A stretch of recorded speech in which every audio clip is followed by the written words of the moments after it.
ভিন্ন ধর্ম মতাদর্শে যারা শুনছেন সবার প্রতি আন্তরিক কৃতজ্ঞতা। সিলেট ইন্টারন্যাশনাল ক্রিকেট স্টেডিয়াম থেকে গতকাল ঠিক এই সময় বাংলাদেশের যে চ্যাম্পিয়ন্স ট্রফি স্কোয়াড সেখানটায় 15 সদস্যের স্কোয়াডে কারা কারা থাকবেন এক্স্যাক্টলি সেই 15 জনের নাম আমি আপনাদের কাছে ডিসক্লোজ করেছিলাম। এরপরে অনেক ধরনের আলোচনা সমালোচনা হয়েছে, কেউ কেউ ফেসবুকে স্ট্যাটাস দিয়েছে রিয়াসাত কোথা থেকে এত তথ্য পেয়ে যায়। সাংবাদিকের কাজই হচ্ছে তথ্য বের করা, সমর্থকদের কাজ হচ্ছে তাকে গালি দেয়া, এবং প্রচুর গালি খেয়েছি। এন্ড অফ দ্য ডে যারা গালি এবং হাহা রিয়েক্ট দিয়েছিলেন তাদের জন্য একটা ট্রিবিউট। আমার দেয়া দল বা আমি যেই দলটা প্রেডিক্ট করেছিলাম বা যেই দলটা নিয়ে আসলে কথা বলেছিলাম 24 hours before the announcement of the national team for the champions trophy, সেটা 100% 100% মিলে গেছে।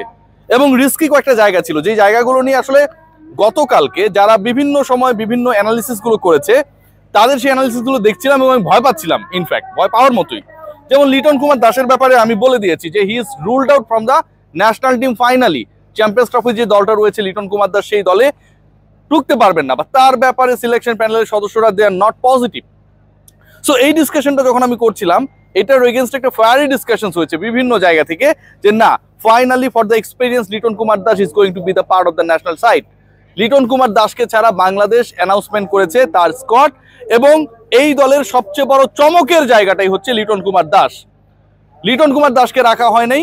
উইকেট কিপিং লিটন কুমার দাস ভালো পারেন, অন্যের থেকে ভালো পারেন, ওই বিবেচনা হলেও শেষ পর্যন্ত কারো কারো স্টেটমেন্টে লিটন কুমার দাসের একটা বড় প্রবাবিলিটি ছিল to be the part of the national side, কিন্তু শেষ পর্যন্ত হন নাই।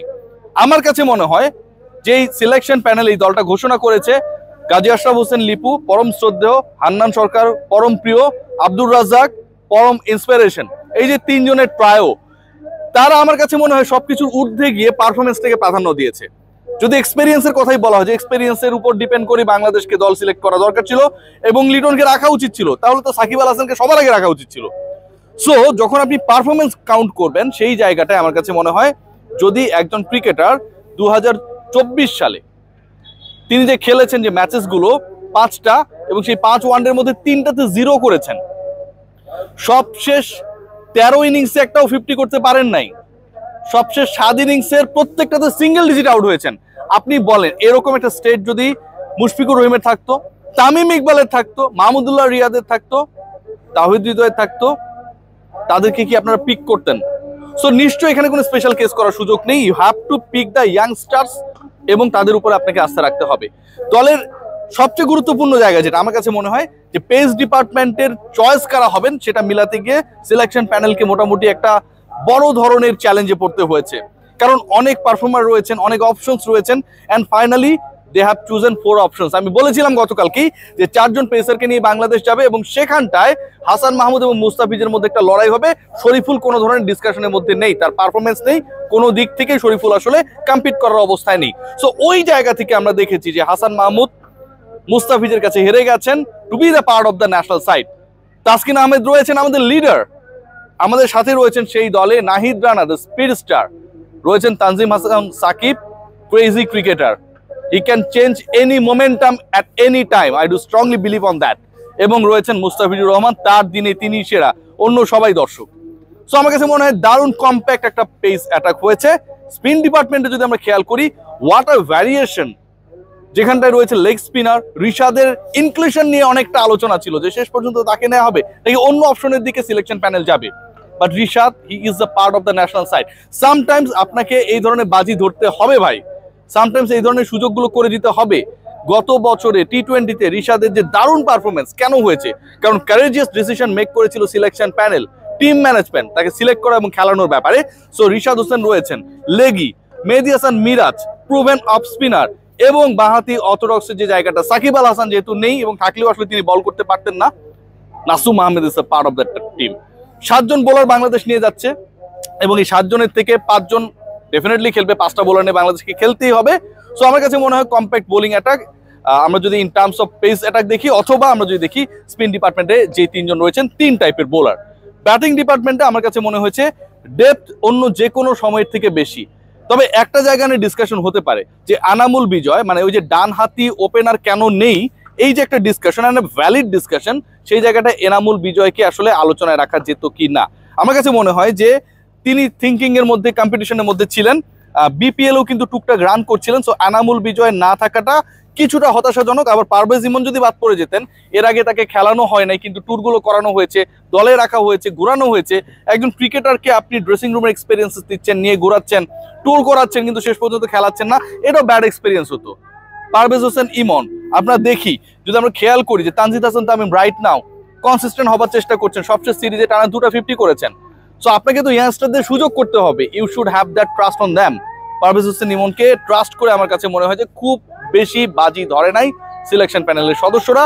মেহেদী হাসান মিরাজ ডেফিনেটলি 4-এ ব্যাট করবেন। অনেকেই প্রশ্ন করছেন নাজমুল হোসেন শান্তকে বাদ দেওয়া যায় কিনা। নাজমুল হোসেন শান্ত দয়া করে ওয়ানডে স্টেটটা সবাই দেখে আসবেন, অনেক পারফরমেন্স খারাপ হতে পারে সেটা টি-20-তে। অ্যান্ড আমার কাছে মনে হয় বাংলাদেশের ওয়ানডের এই মুহূর্তে ফাইনেস্ট যে কজন ব্যাটার রয়েছেন, কনসিস্টেন্ট যে কজন ব্যাটার রয়েছেন, যাদের ফর্মের উপরে আস্থা রাখা যায়, Najmul Shanto one of them. So Najmul Hossain শান্তকে বাদ দেওয়ার অমূলক চিন্তা, নাজমুল হোসেন শান্ত টিকে না চলে না, অন্য একটা ফরম্যাটের পারফরমেন্স দিয়ে সেটাকে কনভার্ট করে ওয়ানডেতে আলোচনা করাটা আমার কাছে মনে হয় অযৌক্তিক। তাওহিদ হৃদয় রয়েছেন আমার প্রিয় ক্রিকেটার। ওয়ান্স এগেইন 50 ওভার্স ক্রিকেটে তাওহিদ হৃদয়ের সামনে একটা দারুণ অপরচুনিটি।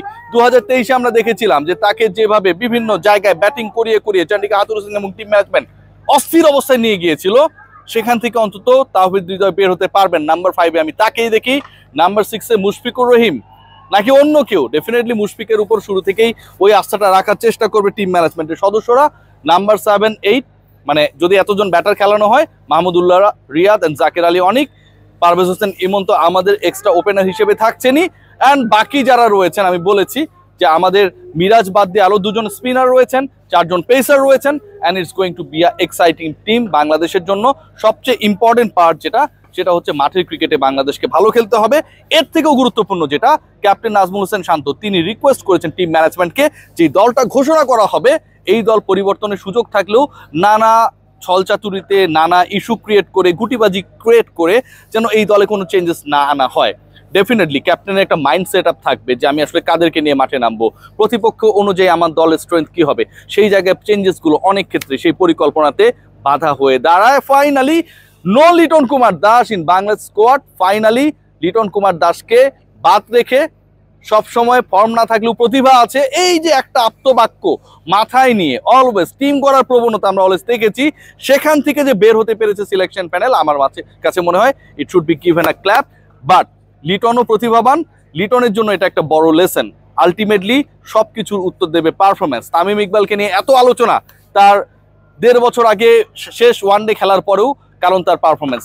বিপিএল এ অসাধারণ করেছিলেন, পরের বিপিএলও খারাপ করছেন না, মাঝখানে এনসিএল টি-20-তে ভালো করেছেন। সো হয় এবার ইউ আর আ পারফর্মার, দেন আপনাকে নিয়ে আলোচনা হবে, সেটা পজিটিভলি হবে।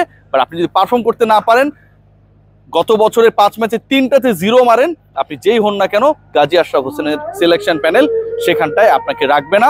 থ্যাঙ্কস টু ফারুক ভাই, আপনি যখন চিফ সিলেক্টর ছিলেন, আপনার উপর প্রভাবিত বা প্রভাব বিস্তার করার কারণে সেই সময়ের বোর্ড আপনি রিজাইন করেছিলেন। আপনার কাছ থেকে এটাই প্রত্যাশিত ছিল যে আপনি যখন বোর্ড প্রেসিডেন্ট, আপনার আন্ডারে যে সিলেকশন প্যানেল থাকবে সেটাতে আপনি কোনো ইনফ্লুয়েন্স করবেন না, আপনি করেন নাই। টেক কেয়ার ফারুক ভাই, খুবই খুশি হয়েছে।